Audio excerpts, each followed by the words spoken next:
Con su permiso, Presidenta. Muy buenos días a todas y todos. El día de hoy vamos a dedicar la sección de Mujeres en la Historia a la profesora Rita Cetina Gutiérrez.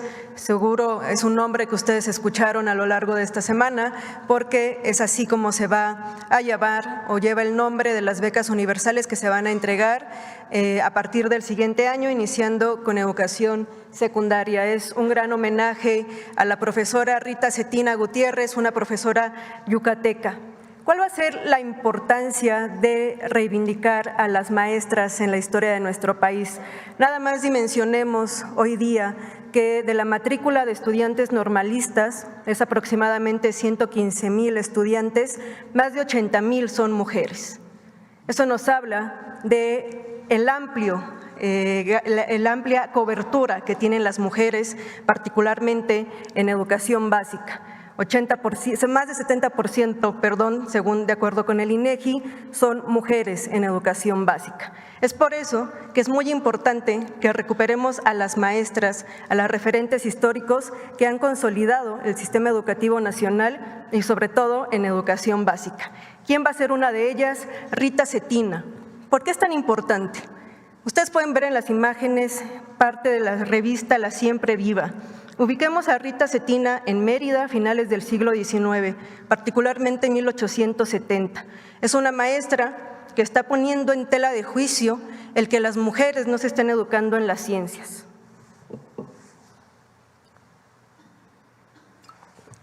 ¿Cómo era la educación en ese momento? Era una educación unisexual. ¿Qué quiere decir esto?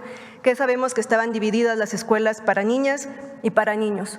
Una de las razones principales que diferenciaban a estas escuelas es que el programa de estudios era diferente.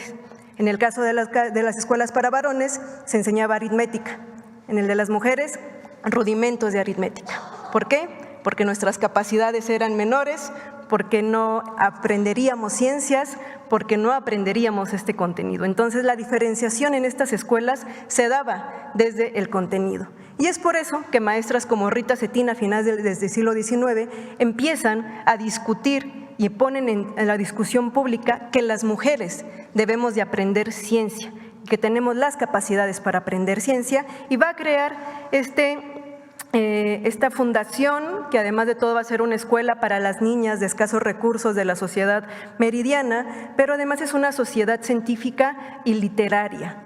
Característica fundamental, empieza a preguntarse aspectos fundamentales sobre la posibilidad de las mujeres de aprender la ciencia.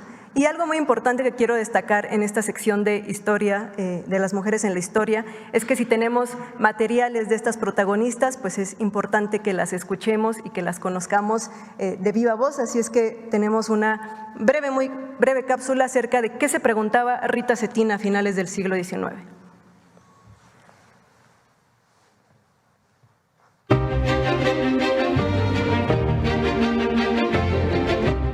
Al proponernos hoy trasladar al papel nuestras ideas acerca de un asunto tan importante como es el de la emancipación de la mujer, no tenemos más objeto que esclarecer más nuestras creencias sobre esta cuestión. ¿Por qué tenerla sumida en la ignorancia y emplearla solamente en el trabajo material? ¿Por qué no acercar a sus secos labios las bienhechoras aguas de la ciencia para que, apurándolas, pueda levantarse de la postración en que ha vivido tanto tiempo? Queremos, pues, deseamos con ardor que la mujer se ilustre para que, abarcando su inteligencia todos los conocimientos del hombre, pueda indagar y descubrir, como él, los secretos arcanos de la naturaleza.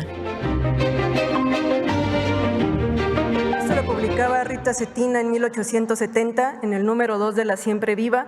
Les decía yo que su sociedad científica y literaria también tuvo como característica la publicación. Esto va a ser fundamental sobre todo en la parte de la trascendencia.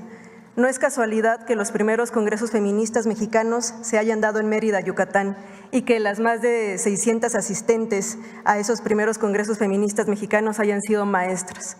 Tampoco es casualidad que en Yucatán tengamos a otras mujeres como Elvia Carrillo Puerto, Pensemos, por ejemplo, que las primeras diputadas mexicanas en 1923 precisamente se dan en Mérida, Yucatán, o en este año que estamos reivindicando a la figura de Felipe Carrillo Puerto, pues justo va a ser en el gobierno de Felipe Carrillo Puerto donde las mujeres de manera local van a ser las primeras diputadas en nuestro país, a más de 100 años. Otra característica muy importante es que la propia Elvia Carrillo Puerto, conocida como la monja roja del Mayab, va a reivindicar a Rita Cetina. La Liga Feminista va a llevar su nombre, es decir, las maestras yucatecas, las maestras que empiezan a consolidar una educación laica y que busque la emancipación de las mujeres, van a tener un punto fundamental en Mérida y les digo yo, va a tener una trascendencia muy importante porque no es casualidad que nuestras primeras diputadas se hayan dado en esta entidad federativa y la siguiente semana, el 17 de octubre precisamente, se van a cumplir 71 años de la reforma al artículo 34 que reconoce el derecho de las mujeres mexicanas a votar y ser votadas y hoy lo vemos con una realidad como es la primera presidenta mexicana. Así es que todo esto es una cadena, veamos la trascendencia, la importancia de cómo estas maestras mexicanas no solamente reivindican la educación, sino también una revolución social. 1916, mientras estaba gestando la revolución en nuestro país, estaban los primeros congresos feministas, también no lo dejemos de lado. Y para profundizar más en la participación, influencia, trascendencia de la profesora Rita Cetina Gutiérrez, les invito a consultar 2 libros que publicó el Instituto Nacional de Estudios Históricos de las Revoluciones de México. Es una colección de 3 tomos que se llama Las Maestras de México. El tomo 1 tiene una biografía de Rita Cetina escrita por la historiadora Lucrecia Infante Vargas y también el INER con sus descargas gratuitas pueden consultar su portal, tiene la biografía Rita Cetina, La Siempre Viva y el Instituto Literario de Niñas, una cuna del feminismo mexicano.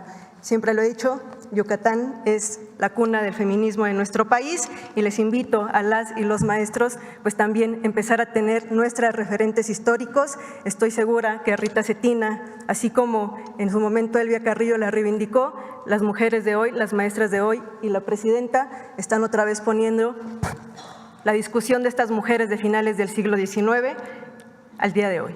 Muchas gracias, excelente día. Nada más con esto cierro. Noemí no solamente presenta